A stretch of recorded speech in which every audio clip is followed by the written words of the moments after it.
Welcome to Fortune Cookies Tarot. I am Annabelle, a tarot practitioner for over 35 years. And in this video, this is part 2 of a 3-part series I'm doing on Brad and Angelina. Apparently, their divorce is not going smoothly. It is not getting done. So we're going to take a look at Brad specifically in this reading. Last reading, you can go back and check it out. It was part 1 of this 3-part. It was basically on their union, reading for that as an entity, and also reading for the family and some things that they can do to alleviate that. So we're going to take a look at Brad in this one. I hope you're all having a great day. Please like, share, and subscribe, and comment down below. Let me know what you think's going on. Some legal minds have been saying that, there is one party here who is dragging their feet along and prolonging this whole situation. So we're going to take a look at Brad and see where he's at. I'm anticipating that we're going to see some stress cards in here, though, guys, because I think he's pretty stressed out. So hang on. And as always, I want you guys to know that we are always looking at tarot with the energies that are in place right now. And we are seeing some frustration here for this poor guy. Stress cards. We are seeing some stress cards here. So under the surface, the magician, all of his intent is really good. He really does want to wrap this thing up and kind of move on with his life.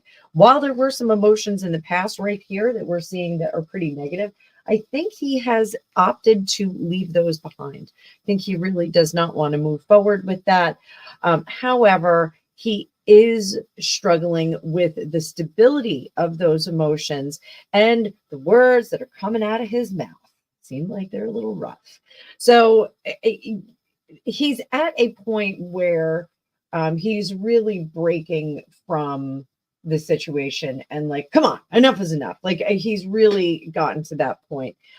Every time something comes up, he is very frustrated and very aggravated with it. What now is kind of his attitude. I think when his lawyer calls him, he actually does say, what now? What now? What's happening now?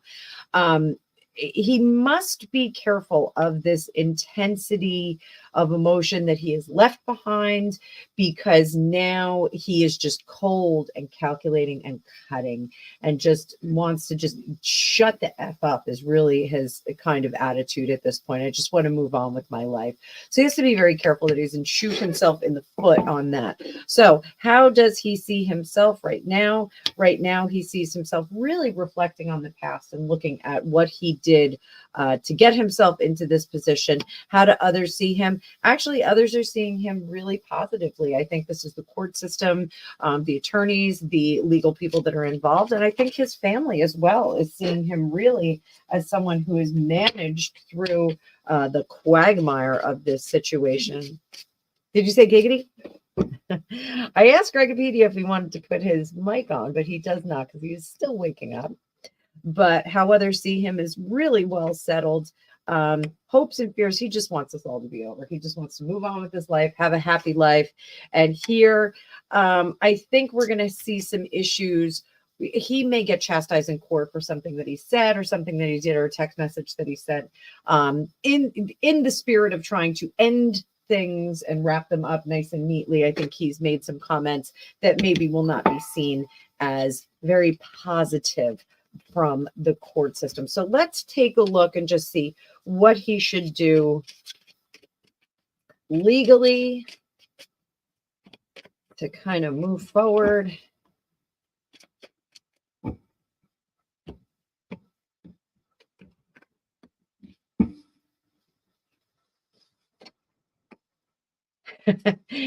Well, he's got to employ some shady practices. It's an odd thing to say, how to live your best life. You got to be a little bit shady about it.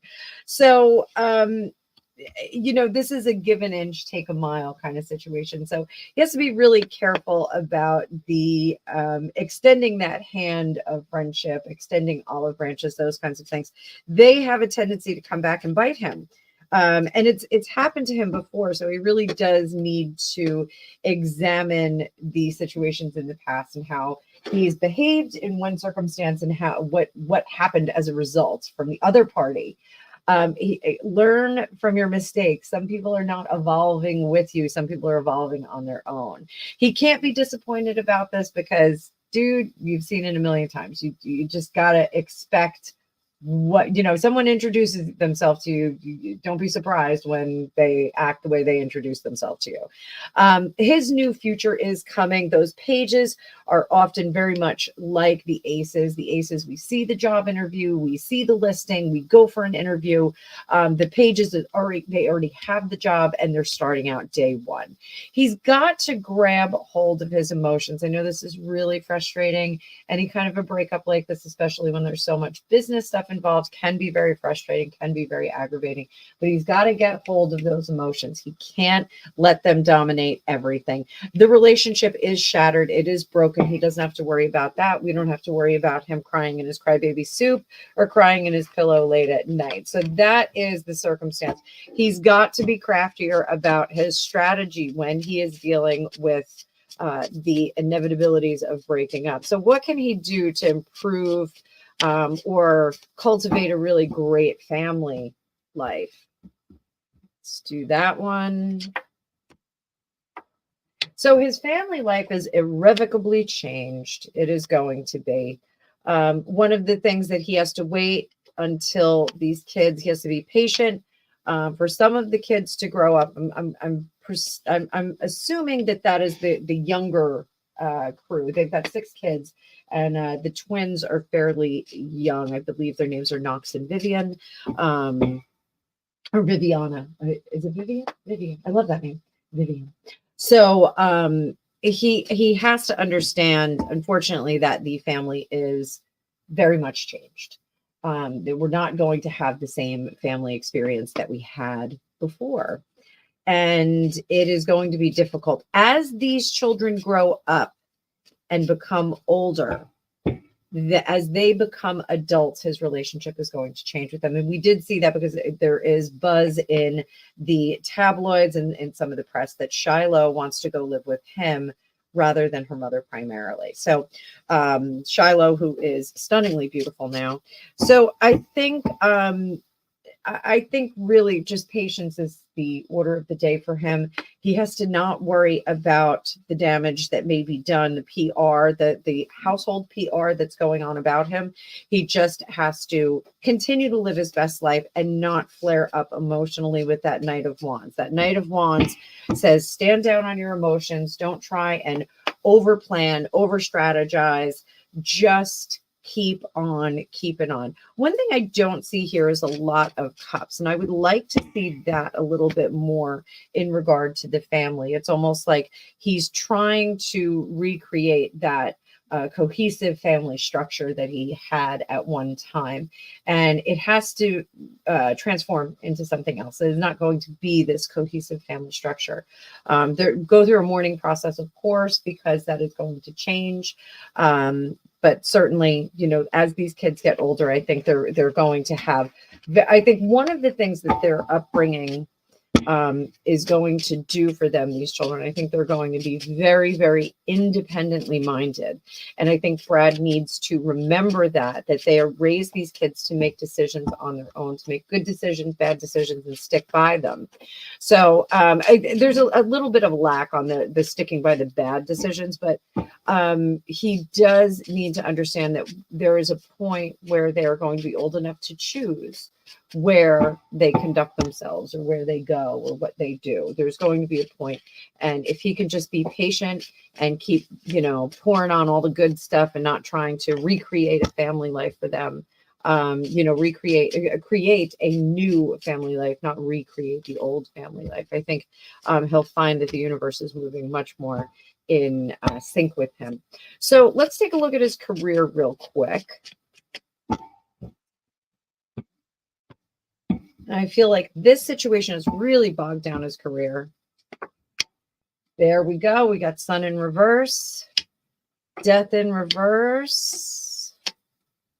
This is probably transitioning to some different aspect of And I know that just different aspects of filmmaking. I know him and Jennifer Aniston, his ex-wife, had a production company together, I believe. I can't remember what the name of it was, but I think he's going to get back into that. I think he's going to get more into direction, producing. I actually feel like direction is something that he really wants to kind of give some energy into.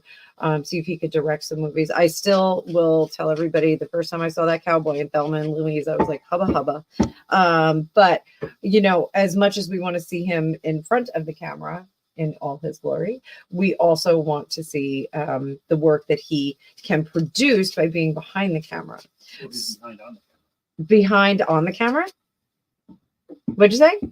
We're seeing it behind on the camera. I would like to see his behind on the camera. I'm sorry. He's not on my hall pass list though, Greg. No, not at all. No, I just like to look at him. I just want to look at him. How about Angelina Jolie? Is she on your hall pass? No. No, too crazy? I said the C word. Not supposed to say the C word. So I did. So, all right, boys and girls. Well, that's what we're going to say about the glorious Brad Pitt.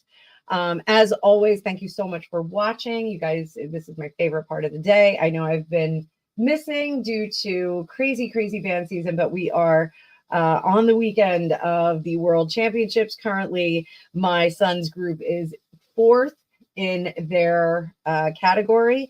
Last score was a 92.7, which is really spectacular. So the leaders all have 93 and change. So hopefully they're going to be able to push it out for that one extra point and take the world championship home. It's very exciting. So watching with bated breath. But as always, if you would like your own magical reading with me, there is a link in the description below. And if you didn't see part 1 or part 3, you can go find them in my video list. I will have them with almost the same thumbnail. So hope to see you all soon. Thanks again